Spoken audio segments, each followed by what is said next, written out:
We're going to see now a way of using invoke.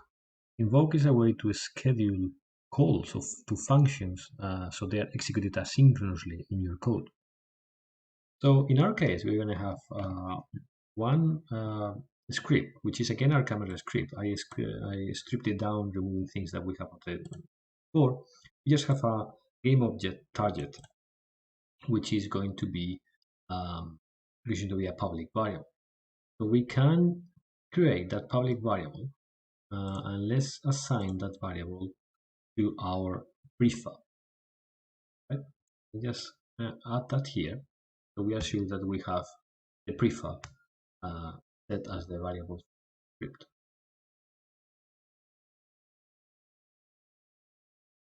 Now let's see what we can do with this. So invoke essentially allows you to schedule function, right? So you can call invoke with the name of the function here, which can be something like spawn object. And this spawn object over here is a function that you are going to create. So you could say, for instance, void spawn object, and that is going to be doing something. Okay. Now, how does invoke work? Well, invoke receives first the name of the method that you want to call, and then the time. This is the number of seconds it's going to wait since this function is called until this function is called. Let's assume we want to wait for 2 seconds. Okay. Now, what's going to happen in 2 seconds? Well, what I'm going to do is I'm going to use my instantiate all, which you remember is the way that we have to instantiate prefabs. And I'm going to pass here first the target, so that's the game object that I want to spawn, then the location. I'm going to just create it in a position in the three-dimensional world of 0, 2, 0. And then I'm going to pass the original orientation, which is going to be quaternion dot identity. Ready to match. This sounds a bit strange at the moment, because we'll see what quaternions are. It should be vector 3 for 3 dimensions. Okay, so we have this at the moment here, and go back to our Unity and simply execute this code. And what we'll see is that after 2 seconds, there will be a sphere appearing here. And there is. And here's the sphere, and it's a normal sphere created as an instance of this prefab. Now I can go back. There's another way of calling invoke, which is called invoke repeating. But as you can imagine, what receives is the method that you're going to call, then how long until you call that method, and then it is a repetition rate at which this method is called. So you can say invoke repeating. Let's use a different method to make a more interesting spawning. So let's see spawn object random. Let's say that the first one is going to be spawned at 2, and let's assume that we want to call this method every 1 second after that. I'm going to comment this out so we can see the particular response. So I'm just going to quickly make a modification of this method and call this random. I'm going to set here 2 different values. So this x and z are going to be positions chosen at random. So I can do float x is going to be random range. This gives us a number between a minimum and a maximum. So our minimum is going to be -2, and our maximum is going to be 2 floats. And then we're going to create the same for our z coordinate. Okay. So 2 random numbers between x and z with y set to 2, so we can see it with our camera. And so this is the location. At random every time we call this method. This is the orientation, and this is the object. The object is here. Then we're going to call this method for the first time after 2 seconds that we have called this function or execute this line. And then after that, we're going to call this method once every second. Okay, so we save, we go back to Unity and start writing this. What we see is after 2 seconds, one sphere appears, and then another one at every second, one shows up. You can also change the scene and see how these spheres are being created at different locations, and you see how multiple of them are being built. One last thing, if we were to stop this, how could we do? Well, we can use two methods. One is cancel invoke. This method automatically cancels all the invokes that are present. So you have more of these already being launched. That would cancel all of them. You can also decide to cancel particularly this one. You pass the name, and then you indicate which one has to be cancelled, and then you have more. These others would.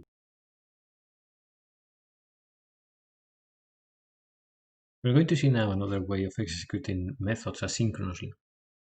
In this case, we're going to see coroutines. So essentially, a coroutine is a function that is executed in intervals. Like if you were launching a different thread, also it's actually not a different thread.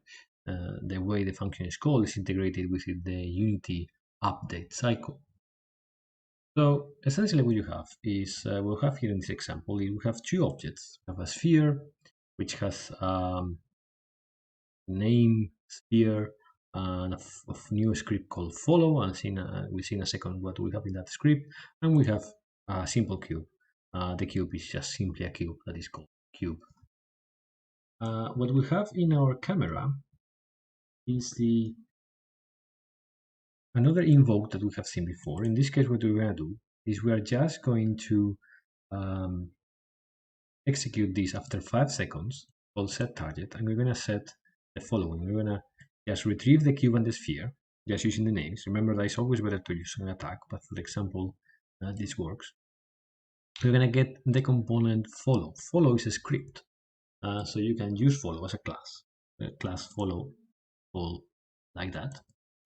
So it's a script that is attached to the sphere object. So you can just get the script by calling get component, right? So you see in Unity, you would essentially have, in this particular sphere, you have a script called follow. So in follow, what you can do is you can set target. Target will go up to follow is a property. So we have a private vector3 target, and we have a property that basically has a get for returning the target, and a set that essentially is going to set this value target. It's going to do two other things, which is the things that we're interested in. But for the moment, enough to know that what we're doing here is setting a position. We're taking the transform of the cube and the position of that transform, and then set that into the target. Now let's see what happens with follow. In follow, what we have is these two calls over here. So what are these? Essentially, this stop coroutine is stopping a coroutine. It's pretty obvious. This is stopping the coroutine called movement. Movement it has been defined as a coroutine because it has this nomenclature. So all coroutines always need to return a type enumerator or IEnumerator. They will have a name, whichever name you give it, and they will have parameters, right? It will have no parameters or a number of parameters, right? How do you call this method? Well, similar to invoke, what you do is you essentially call this start coroutine. Right? So you call start coroutine, you say the name of the method that you're calling, and pass the argument. Okay, so what this is doing is when we set the target, the setter, automatically it's going to call the method start coroutine. So it's going to start executing what happens here. Now, how does this actually work? Well, essentially what happens is that what this is doing is the Unity update cycle is going to call this method. And what it's going to do is essentially, well, here we have a while that's telling you is the distance between this object and the target position is greater than 0.05 units. We're going to modify the position to make it closer to it. In this case, vector3.lerp, it does a linear interpolation between one point and another point. Not so important for the moment, but essentially what you need to understand now is that this method is going to modify this position. This line is going to modify this position so it's closer to the target, slightly closer to the target.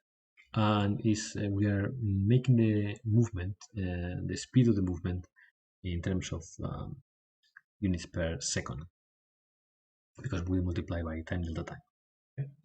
Okay? This method is going to be executed until it finds this this expression, yield return null. And when it finds this expression, essentially says that it's going to stop executing the code until another update call happens. So when with Unity engine calls this coroutine again, it's going to continue from this point. It's going to continue doing this loop. Essentially, this loop over here is executing this line once per update call, as in you could have in your update method over here. Right? So this is, in a way, executing independently of whatever you want to do in the method update of this script. It will come a point when this while becomes false, and in that case, you will basically finish. This is another way, another thing that you can do as well to stop the code. So basically, what this is doing is stop executing here and continue from here after 3 seconds. This is a way to add specific timers to coroutines. You don't need this to finish the call. Basically, when this while is false, this method will finish and the coroutine will automatically finish. You don't need either to call this stop coroutine. The reason why this is here is that you can see this code as essentially what it's doing is following a target. So every time a new target is set, we stop the previous coroutine because we don't want to execute anything else here. We set a new target and we stop. We start following that particular target. Okay, so we're going to see how this actually runs. So remember that we are setting in the camera the target after 5 seconds. So when we execute this, we're just going to start executing. And after 5 seconds, you'll see that the sphere is set a target and the sphere just goes and arrives there. Now, I have a question for you. I'm going to move this cube to a different position. So do you think the sphere is going to actually follow the cube or not? You can rewind, you can check the code that it was shown in the video. Think about it, pause it for a few seconds, and then come back and let's see what happens. Okay, so let's see what happens. Well, it actually doesn't move. And the reason for that is because we are setting a position, right? So we are taking the position of the cube and we are setting that as a target. The target would be position X, Y, Z, whatever that is. And this follow method is essentially setting that position as a vector. Then the target is already set and the position itself. So you only set the target once and you only set this position. So the position is not associated to the object that it comes, right? This is not a reference. This is a copy, because remember, position is a struct. So you are copying by value, not by reference. So even if you change the cube, this particular vector won't be changed. This target will always be the same. It's not following an object, it's following up 3 points in the space, 3-point coordinates in the space. And that's why essentially it's never changed.